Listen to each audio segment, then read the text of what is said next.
नमस्कार दोस्तों, आपका मेरे चैनल में बहुत बहुत स्वागत है। दोस्तों, आज हम बात करते हैं भारतीय संविधान की आर्टिकल 14 से लेकर 35 तक, जो कि हमारे मौलिक अधिकार में से आता है। भारतीय संविधान में हमारे मौलिक अधिकार का मेन महत्व दिया गया है, जो कि हमारे भारतीय संविधान को बहुत ज्यादा मजबूत करता है। जैसे कि आर्टिकल 14 क्या है?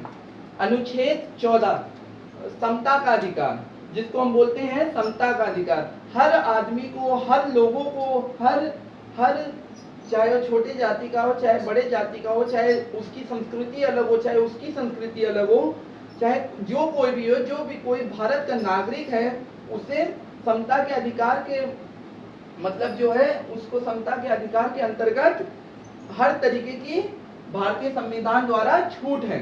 ठीक है, उसको समता का अधिकार है। जो भी कार्य वो करना चाहता है वो बिल्कुल बेहिचक कर सकता है। दोस्तों, उसके बाद आता है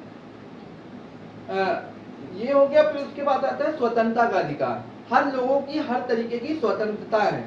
ठीक है, फिर उसके बाद आता है शोषण के विरुद्ध अधिकार। मतलब जो कोई के साथ शोषण होता है, जैसे कोई बच्चा, छोटा बच्चा है, वो चाय वाली दुकान पे काम करता है, वो करना नहीं चाहता है, मगर उसको कुछ दबाव में या कोई परेशानी के कारण वो करता है, वो शोषण का अधिकार हो, तो शोषण के विरुद्ध का अधिकार हो, उसको रोका जाए और उसको मतलब इतनी सहायता दी जाए सरकार द्वारा, ताकि वो पढ़ लिख सके, वो काम ना करे। ठीक है, ये है शोषण के विरुद्ध अधिकार।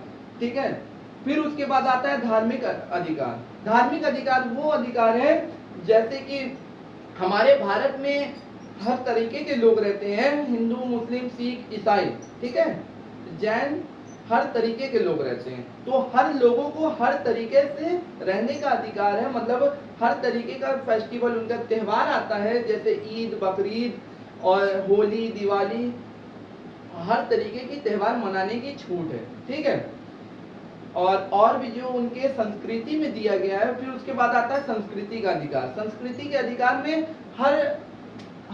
मतलब हर जगह आप जाएंगे, जैसे उत्तर प्रदेश की संस्कृति एकदम अलग है, आप वहीं चले जाए राजस्थान की संस्कृति एकदम अलग है। तो हमारे देश में संविधान द्वारा संस्कृति का अधिकार जो दिया गया है, हर तरीके की संस्कृति जो हमारे भारतीय मूल निवासी की है, उसको पूरी स्वयं तरीके से मनाने का अधिकार है। ठीक है, उसके बाद आता है शिक्षा का अधिकार। हमारे देश भारत में हर भारतीय संविधान के अंतर्गत आर्टिकल 29 से 30 जो है वो है शिक्षा का अधिकार। इसी में संस्कृति का भी अधिकार आता है। जो शिक्षा का अधिकार है, उसमें हम सब लोगों को पढ़ाई करने की, मतलब शिक्षा का अधिकार की पूरी छूट है। हर लोग जो भी कोई चाहे पढ़ सकता है। ठीक है, फिर उसके बाद आती है, और कहीं भी स्कूल खोल सकता है, कहीं भी पढ़ा सकता है, इसका पूरा अधिकार है। फिर उसके बाद आता है जो 32 था, वो था संपत्ति का अधिकार, जो कि मौलिक अधिकारों में से एकदम हटा दिया गया है। ठीक है, संपत्ति का अधिकार जो है उसको एकदम हटा दिया गया है। ठीक है, जो कि आर्टिकल 32 में आता था। अब बात करते हैं हम 32 से 35 की, जो कि संवैधानिक उपचारों का अधिकार है। 32 से लेकर 33 से लेकर 35 तक जो आता है, संवैधानिक उपचारों को, मतलब कोई भी तरीके का अगर हम उपचार करना चाहें, उसका हम उपचार कर सकते हैं। जो कि हम दोस्तों, हम आप लोगों को पूरा आर्टिकल वेद नहीं बताए हैं, हम फिर से रिपीट करते हैं दोस्तों।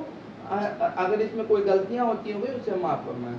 ठीक है, 14 से लेकर 35 तक हमारे मौलिक अधिकार आते हैं, जिसमें से 14 जो है समता का अधिकार है। ठीक है, 14 से 18 तक जो है हमारा समता का अधिकार है। और 19 से मतलब 19 से लेके 22 तक जो आता है स्वतंत्रता का अधिकार है। ठीक है, और 23 से लेके 23-24 जो आता है वो है धार्मिक अधिकार।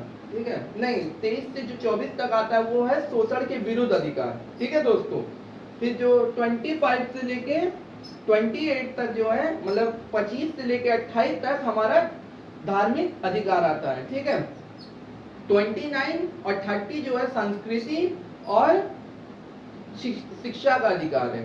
ठीक है दोस्तों, और 31 और 32 संपत्ति का अधिकार था, जो कि मौलिक अधिकार से एकदम हटा दिया गया है। ठीक है, जो अब आर्टिकल 101 के ऊपर मिलेगा आपको। अब बात करते हैं 32 से 35 तक कौन सा अधिकार आता है हमारा, संवैधानिक उपचारों का अधिकार। ठीक है दोस्तों हमारे वीडियो में अगर कोई गलतियां हो गई हो उसे माफ फरमाइएगा। ठीक है दोस्तों, ये था हमारा भारतीय संविधान का मौलिक अधिकार, जो हमारे संविधान को बहुत ज्यादा मजबूत करता है। दोस्तों अगर वीडियो अच्छी लगी हो तो लाइक करिएगा, सब्सक्राइब करिएगा, और जो भी कंप्लेन होंगे उसको कमेंट बॉक्स में जाइएगा और कंप्लेन करिएगा। ठीक है दोस्तों, नमस्कार।